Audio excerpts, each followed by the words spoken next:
नमस्कार, मैं आपके साथ अंकित मिश्रा और अब वक्त हो चला है राजधानी एक्सप्रेस पर सवार होकर खबरों को रफ्तार और विस्तार से जानने का। तो सीएम धामी का यूसीसी को लेकर के बड़ा बयान भी सामने आ गया है। यूसीसी में धर्म और परंपराओं में कोई भी बदलाव नहीं। यूसीसी के लिए नहीं करना होगा ज्यादा इंतजार। इसमें किसी को निशाना नहीं बनाया जा रहा। सीएम पुष्कर सिंह धामी का विपक्ष पर भी निशाना देखने को मिला। यूसीसी से वोट बैंक की राजनीति करने वालों को दिक्कत ज्यादा है। तो उत्तराखंड के मुख्यमंत्री पुष्कर सिंह धामी ने यूसीसी पर बयान देते हुए कहा कि समान नागरिक संहिता से धर्म के अनुसार होने वाली परंपराओं और चीजों में कोई बदलाव नहीं होने जा रहा। समान नागरिक संहिता सभी के सशक्तिकरण के लिए लाई जा रही है, खासकर महिलाओं के लिए। इसमें किसी को निशाना बनाने का सवाल ही नहीं उठता। वोट बैंक की राजनीति करने वालों को इससे दिक्कत हो सकती है, लेकिन समान नागरिक संहिता आने के बाद ये भ्रांतियां दूर हो जाएंगी। दरअसल यूसीसी के लिए ज्यादा इंतजार अब नहीं करना होगा। इसी महीने आपको खबर मिल जाएगी।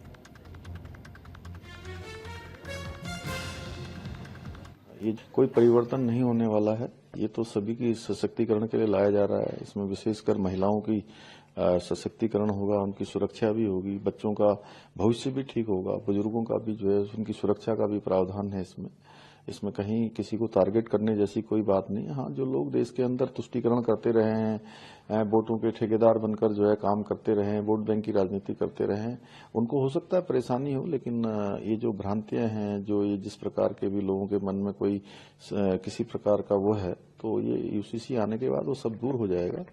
और यूसीसी देश की जो 50% आबादी है, उनका 100% का ये कानून है।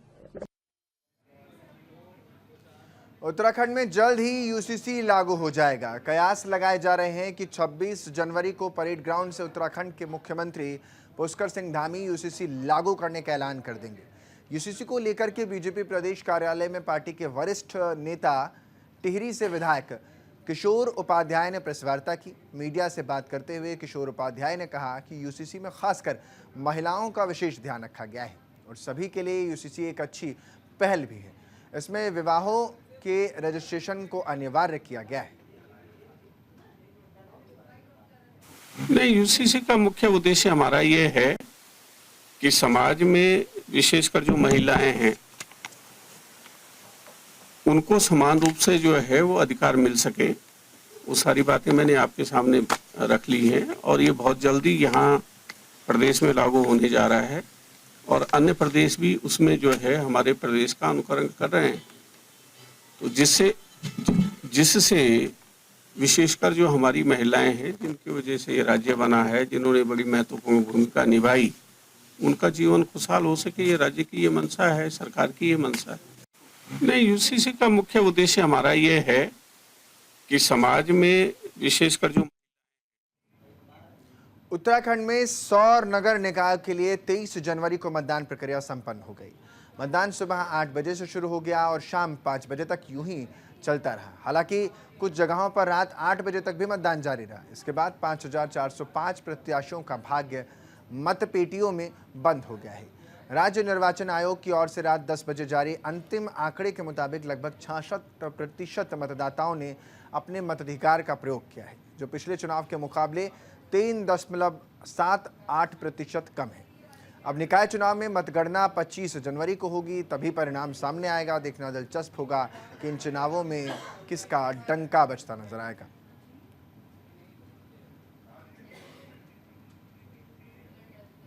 निकाय चुनाव में हुए मतदान से मिली कई खामियां भी सामने आई हैं। मतदाता सूची में बड़ी संख्या में लोगों के नाम भी गायब रहे। राज्यसभा सांसद नरेश बंसल ने इस पर कई सवाल उठाए हैं। निकाय चुनाव को उन्होंने बताया कि चुनाव आयोग के फेलियर का नतीजा है। चुनाव आयोग ने गंभीरता से नहीं किया काम, ये भी उन्होंने कहा है। दरअसल प्रदेश में निकाय चुनाव को लेकर मतदान हो गए हैं, लेकिन इस बार चुनाव में कई खामियां भी देखने को मिली। निकाय चुनाव की मतदाता सूची में बड़ी संख्या में लोगों के नाम गायब मिले, जो कि चर्चाओं का पूरे हिस्से में विषय बने हुए हैं और चुनाव आयोग की कार्य प्रणाली पर सवाल उठ रहे हैं। राज्यसभा सांसद नरेश बंसल ने कहा कि ये चुनाव आयोग का फेल्योर है और चुनाव आयोग ने अपना काम उतनी गंभीरता से नहीं किया जितनी गंभीरता से उन्हें करना चाहिए था, जिस वजह से वोट कट गए और लोगों को परेशानी भी हुई। चुनाव आयोग ने अपना काम उतनी गंभीरता से नहीं किया जितना करना चाहिए था, नहीं तो वोट कटने की शिकायतें नहीं आती। चुनाव आयोग ने अपना काम उतनी गंभीरता से नहीं किया जितना करना चाहिए था, नहीं तो वोट कटने की शिकायतें नहीं आती। चुनाव आयोग ने अपना काम उतनी गंभीरता से नहीं किया जितना करना चाहिए था, नहीं तो वोट कटने की शिकायतें नहीं आती। चुनाव आयोग ने अपना काम उतनी गंभीरता से नहीं किया जितना करना चाहिए था, नहीं तो वोट कटने की शिकायतें नहीं आती। चुनाव आयोग ने तो साफ तौर पर चुनाव आयोग और उसकी कार्यप्रणाली पर सवाल खड़े कर रहे हैं, जिसमें कहा गया है कि चुनाव आयोग ने गंभीरता से काम ही नहीं किया, वरना ऐसा होता नहीं। मतदान के दरमियान जो खामियां रहीं वो मतदाता सूची में नाम कटना प्रमुखता के साथ रही। राज्यसभा सांसद हैं नरेश बंसल, जिन्होंने ये बड़ा आरोप लगाया है। निकाय चुनाव को चुनाव आयोग का फेलियर तक उन्होंने करार दे दिया है। तो ये बड़ी जानकारी आपके बीच रख रहे हैं। नरेश बंसल को आप सुन रहे थे, भारतीय जनता पार्टी के राज्यसभा सांसद हैं, जिनकी तरफ से ये बयान सामने आया है।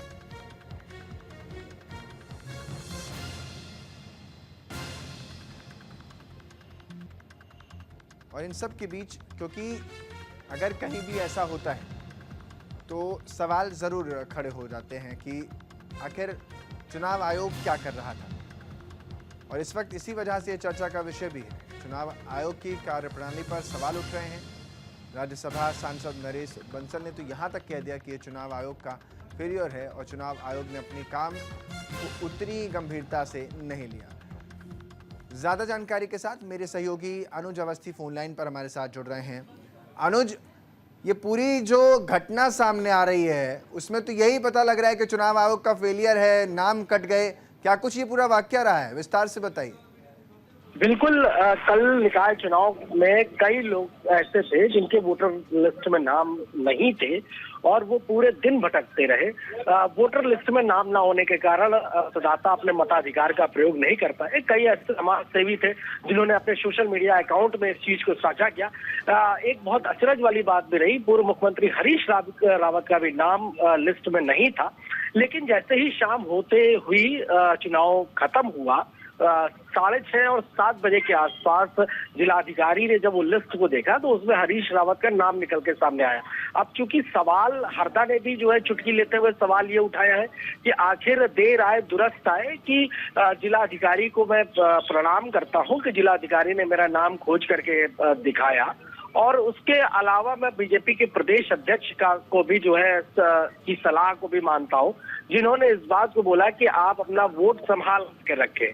तो हरदा ने भी चुटकी ली है। इसके अलावा कई राजनीतिक दलों के, चाहे वो समाज सेवी, उनके भी वोट लिस्ट से नाम आए थे। हालांकि अब राज्य निर्वाचन आयोग मीडिया से बचते हुए दिखाई दे। जो राज्य निर्वाचन आयोग के चेयरमैन सुशील कुमार हैं, उन्होंने मीडिया से दूरी बना के रखी है। और एक चीज और सामने आई है कि बीजेपी के खुद के नेता ने ही राज्य निर्वाचन आयोग के ऊपर निशाना साधा है कि ये जो जितना भी फेलियर रहा है ये राज्य निर्वाचन आयोग का रहा है, जिसके कारण जो वोटिंग परसेंटेज है वो काफी कम रहा है। अगर वोटिंग परसेंटेज की अगर हम बात करते हैं तो राजधानी देहरादून में करीब 55% ही वोटिंग परसेंट रहा है। इसके अलावा अगर पूरे प्रदेश की अगर स्थिति की बात करें तो करीब 66% वोटिंग परसेंटेज गया हुआ। जो पिछली बार के निकाय चुनाव जब हुए थे उसमें करीब 70% रिजल्ट था, लेकिन इस बार 66% ही रहा, जो कम रहा। तो ये पूरा ठीक रहा जो है, चाहे वो कांग्रेस की नेत्रियां हो, कांग्रेस के प्रवक्ता हो, इसके अलावा बीजेपी के भी कुछ नेता हो, निर्दलीय हो, कई लोगों के नाम वोटर लिस्ट से परिवार समेत गायब मिले, जिसके कारण लोगों में काफी रोष भी देखने को मिला। जी, अब सोचिए, जहां खुद नेताओं के नाम गायब हैं तो वहां आम जनता का क्या ही हाल हो रहा होगा। उनका तो कोई पूछने ही नहीं जा रहा होगा कि भैया नाम है भी कि नहीं है। खुद नेताओं के पूर्व सीएम तक का नाम जिलाधिकारी डीएम को ढूंढना पड़ा। बिल्कुल, ये कल एक बड़ी अचरज वाली कांग्रेस की प्रवक्ता गरिमा मेहरा दसौनी, जो काफी सालों से जो है वोट डाल रही थी, कल उनके पूरे परिवार का नाम वोटर लिस्ट से गायब था। कई ऐसे जो वरिष्ठ पत्रकार थे उनका भी नाम वोटर लिस्ट से गायब था। तो ये राज्य निर्वाचन आयोग की एक बड़ी चूक है अब इसका ठीकरा बीएलओ के ऊपर फूटता है कि जांच का विषय है, या मुख्यमंत्री पुष्कर सिंह धामी इस प्रेस कॉन्फ्रेंस कर सकते हैं, ये चीज देखने वाली है। लेकिन फिलहाल राज्य निर्वाचन आयोग की तरफ से कोई ऐसी बयानबाजी नहीं की गई या कोई अपनी सफाई नहीं दी गई कि इसकी आखिर किसकी गलती है। मीडिया से बचते हुए नजर आए राज्य निर्वाचन आयोग, और साथ ही साथ कई ऐसी वोटर लिस्ट है, चाहे वो हरिद्वार में हो, चाहे वो रुड़की में हो, बहुत सी ऐसी जगह थी जहां पे वोटर लिस्ट में नाम ना होने के कारण जो सुरक्षा कर्मी थे उन्होंने बूथों से जो है जो मतदाता वहां पहुंचे हुए थे अपने मताधिकार का प्रयोग करने के लिए, उनको वहां से जो है भगाया। तो इस तरीके की घटनाएं बहुत से बूथों में दिखाई दी, लेकिन फिलहाल राज्य निर्वाचन आयोग का फेलियर दिख रहा है। जो राज्यसभा सांसद नरेश बंसल है बीजेपी के, उन्होंने भी राज्य निर्वाचन आयोग के ऊपर ठीकरा फोड़ा है कि राज्य निर्वाचन आयोग की गलती रही, जिसके कारण वोटर लिस्टों में नाम नहीं सामने आ पाया। बीजेपी में इसमें कोई हाथ नहीं है, क्योंकि कांग्रेस ने ये आरोप लगाए थे कि ये सारी चीजें चूंकि चमत्कारिक पार्टी है, तो इस वजह से बीजेपी ने ये नाम साफ हटाए हैं। लेकिन नरेश बंसल हो, चाहे बीजेपी के प्रवक्ता हो, बीजेपी के प्रदेश अध्यक्ष हो, तमाम लोगों के बयान सामने आए हैं कि ये जो गलती है वो राज्य निर्वाचन आयोग की। अब इसमें तो ये भी नहीं कह सकते कि सामने वाली पार्टी बोल रही है, विपक्ष बोल रहा है तो उसको दरकिनार कर दिया जाए। यहाँ तो दोनों ही दल कह रहे हैं, बीजेपी भी कह रही है, कांग्रेस भी कह रही है और जनता भी मान रही है कि हमारा नाम कट गया, हमारे सामने वाले का नाम कट गया। लेकिन क्या कोई प्रक्रिया नहीं है? क्योंकि जब भी चुनाव होता है तो उससे पहले ये चीज़ें जांची जाती हैं, और इतनी गंभीर स्थिति कि पूर्व सीएम तक का नाम उड़ जाता है, कई नेताओं के नाम उड़ जाते हैं। यही तैयारी रह गई थी चुनाव आयोग की। बिल्कुल, चुनाव आयोग ने लापरवाही बरती, जो लिस्ट थी उसमें लापरवाही बरती। इसके अलावा उन्होंने रैलियां जरूर करी, मतदाताओं को जागरूक करने के लिए रैलियां जरूर करी, लेकिन कल जो स्थिति सुबह 8 बजे से लगा करके और शाम 5 बजे तक की स्थिति देखने को मिली, राजधानी देहरादून के कई बूथों में धक्का मुक्की देखने को मिली। लोगों के नाम नहीं थे, लोग अपना वोट डालने के लिए, मताधिकार का प्रयोग करने के लिए आ रहे थे, उसमें उनका नाम नहीं था। तो ये जगह जगह देखने को मिला। रुड़की में भी इस तरीके के मामले सामने आए, हरिद्वार में भी सामने आए, उधम सिंह नगर के काशीपुर, रुद्रपुर में भी इस तरीके के मामले सामने आए। तो क्या सवाल ये उठता है कि क्या निर्वाचन आयोग ने जांच परख करके लिस्ट नहीं बनाई? आखिर क्या नाम हटा दिए? जो पुराने नाम थे उनको क्या हटाया गया, उनको रिप्लेसमेंट किया गया? ये सवाल जरूर उठता है राज्य निर्वाचन आयोग के ऊपर, लेकिन फिलहाल उनकी तरफ से अभी तक कोई प्रतिक्रिया नहीं दी गई। जी, कहावत तो दूसरों के घरों में एलईडी की बल्ब जलाने गए थे लेकिन अपने घर में दिया ही भूल गए। तो अब एक सवाल यहाँ से ये भी निकलता है कि आखिर 8 बजे तक वोटिंग होती रही, कुछ जगहों पर ये भी खबर आई कि 8 बजे तक वोटिंग होती रही। कोई टाइम लिमिट तो होती होगी ना, 6 बजे 5 बजे बंद हो जाएगा, 8 बजे तक वोटिंग ही चलती रही। अब उसको कैसे मान्य किया जाएगा? बिल्कुल, कल देर रात बहुत सी घटना देखने को मिली। शाम 5 बजे तक वोटिंग का टाइम था, लेकिन कई कई जगहों पर रात 8 बजे तक वोटिंग होती रही। कई जगहों की मतपेटियां ऐसी थी, राजधानी के अंदर की अगर हम घटना की अगर बात करते हैं तो राजधानी के अंदर कई ऐसी घटनाएं हुई कि नेहरू कॉलोनी क्षेत्र में जहाँ पे पार्षद और मेयर पद के चुनाव, उसमें जो है जो पेटियां थी उनको सील नहीं किया गया। करीब 8:30-9 बजे तक वो पेटियां वैसी ही रखी रही। जब मीडिया ने खबरें चलाई तब राज्य निर्वाचन आयोग जागा, उसके बाद वो पेटियां उठा करके जो सर्वर रूम था उसमें रखी गई। किशनपुर अगर की बात करें तो वहां की जो मतपेटियां थी वो जो निर्दलीय पार्षद थे वो लेकर के भाग रहे, इस तरीके से सोशल मीडिया पे वीडियो वायरल हो रहा है। तो ये तमाम चीजें जो देखने को मिली, तो पूरी लापरवाही, चाहे वो बीजेपी हो चाहे कांग्रेस हो, दोनों ही पार्टियां और एक वर्ग और हम उठा लेते हैं, व्यापारी वर्ग और समाजसेवी वर्ग, सभी ने अपने सोशल मीडिया अकाउंट से राज्य निर्वाचन आयोग को के ऊपर निशाना साधा है कि आखिर राज्य निर्वाचन आयोग कर क्या रहा। चाहे वो मतपेटियां सील को लेकर के हो, चाहे वो वोटर लिस्ट में नाम लेकर के हो, हर जगह पे गड़बड़ी पाई गई। अब आखिर कल मतगणना होनी है, किस तरीके से मतगणना होगी इसको लेकर के आज भी जो कांग्रेस के प्रवक्ता गरिमा मेहरा सोनी उन्होंने निशाना साधा। जब वोटर लिस्ट में गड़बड़ी है तो आखिर कल जो मतगणना होगी उसमें कितनी गड़बड़ी पाई जाएगी? वाकई बड़ा सवाल है अनुज। दूसरों को ज्ञान देते देते या यूं कहें जागरूक करते करते चुनाव आयोग खुद को जागरूक करना भूल गया। शायद यही वजह है कि इतनी बड़ी गलती सामने आई है। निकाय चुनाव को लेकर नेता प्रतिपक्ष का भी बड़ा आरोप देखने को मिला है। नेता प्रतिपक्ष यशपाल आर्य ने बड़ा आरोप लगाते हुए कहा कि 30% मतदाताओं के नाम मतदाता सूची से गायब है। निकाय चुनाव में सरकारी मशीनरी का दुरुपयोग हुआ तो खबर बनती चली गई। हल्द्वानी से निकलकर सामने आ रही है, जहां पर नेता प्रतिपक्ष यशपाल आर्य ने बड़ा आरोप लगाते हुए कहा कि निकाय चुनाव मतदान में राज्य भर में 30% मतदाताओं के नाम ही मतदाता सूची से गायब मिले। यशपाल आर्य ने कहा है कि सरकार, बीजेपी और निर्वाचन आयोग की मिली भगत से ये बड़ा खेल हो पाया। उन्होंने कहा कि सरकार के धनबल के लाख प्रयासों के बावजूद इस बार कांग्रेस राज्य में बहुत बेहतर प्रदर्शन कर रही है, जिसकी शुरुआत हल्द्वानी नगर निगम से शुरू हो गई।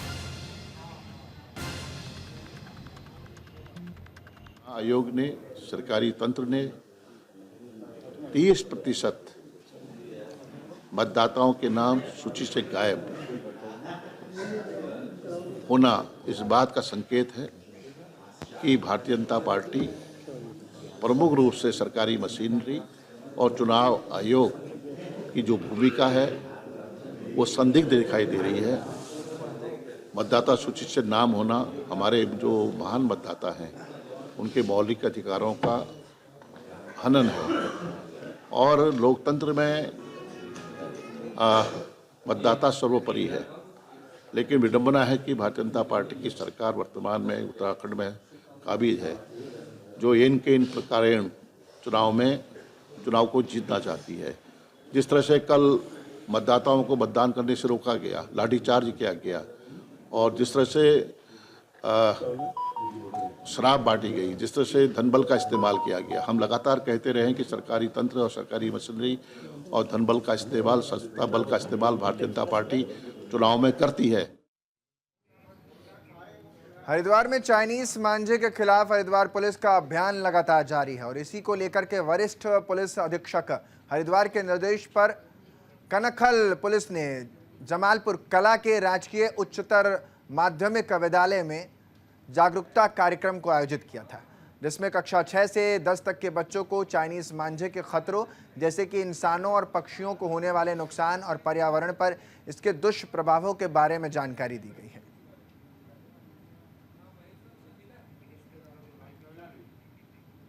अगली खबर की तरफ लिए चलते हैं, जो चमोली से सामने आ रही है, जहां सड़क दुर्घटना को रोकने और आमजन को यातायात नियमों के प्रति जागरूक करने को लेकर परिवहन विभाग के तत्वाधान में सड़क सुरक्षा माह का शुभारंभ किया गया। यह अभियान 15 फरवरी तक चलाया जाएगा। जिला अधिकारी संदीप तिवारी ने कलेक्ट्रेट परिसर से सड़क सुरक्षा माह का शुभारंभ करते हुए जागरूकता वैन को हरी झंडी दिखाकर विकास खंडों के लिए रवाना किया है और इसी के साथ एक अच्छी पहल भी देखने को मिली है। एक वाहन परिवहन विभाग के माध्यम से आज रवाना किया गया है, जिसमें कि जितने भी उपकरण आँखों की रोशनी के टेस्ट करने के लिए होते हैं और कलर ब्लाइंडनेस इत्यादि जांच करने के लिए होते हैं, वो सारे इक्विपमेंट्स इसमें हैं। तो जितने भी हमारे ब्लॉक्स हैं, ये प्रत्येक एक दिवस चिन्हित किया गया है ब्लॉक्स के लिए, वहाँ ये वाहन जाएगा और सभी वाहन चालकों की परीक्षण किया जाएगा और यदि कोई सामान्य जनमानस भी आता है तो उसको भी प्रयास रहेगा कि उसकी भी आँखों की जांच करी जाए। तो मैं समझता हूँ ये जो पहल हुई है उत्तराखंड सरकार की हमारे ज़िले से, ये आने वाले समय में बहुत लाभदायक होगी और चालकों के परीक्षण से हम आइडेंटिफाई कर पाएंगे कि किन को क्या समस्या है, तो एक्सीडेंट्स में भी काफ़ी कमी आएगी।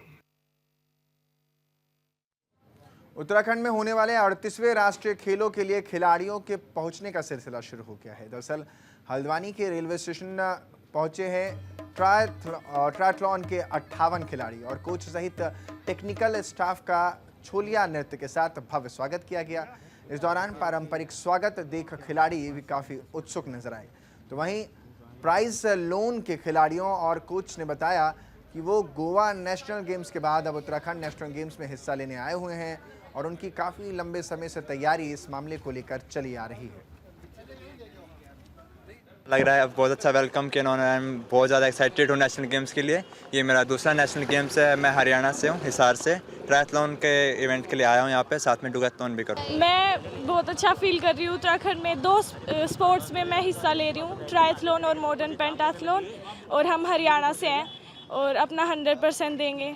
कैसी फीलिंग है उत्तराखंड में, कैसे वेलकम हुआ? अच्छा वेलकम हुआ।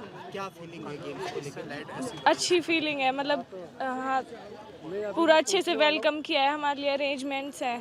सर यहाँ की सर अनुभव बहुत बढ़िया रहा और स्वागत बहुत अच्छा लगा सर। बाकियों से अलग से देखने के लिए मिले सर। उत्तराखंड के उत्तरकाशी में सुबह भूकंप के झटके महसूस किए गए, जिससे घबराकर लोग घरों से बाहर निकल आए। हालांकि इससे जिले में फिलहाल जनहानि की कोई सूचना नहीं मिली। गनीमत इसी बात की रही, राष्ट्रीय भूकंप विज्ञान केंद्र ने जो जानकारी दी है उसके मुताबिक सुबह 8:19 पर 3.5 तीव्रता का भूकंप दर्ज किया गया। इससे पहले बेहद कम तीव्रता का भूकंप सुबह 7:41 पर रिकॉर्ड किया गया था, जिसकी तीव्रता रिएक्टर पैमाने पर यानी रिएक्टर स्केल पर 2.7 दर्ज की गई थी।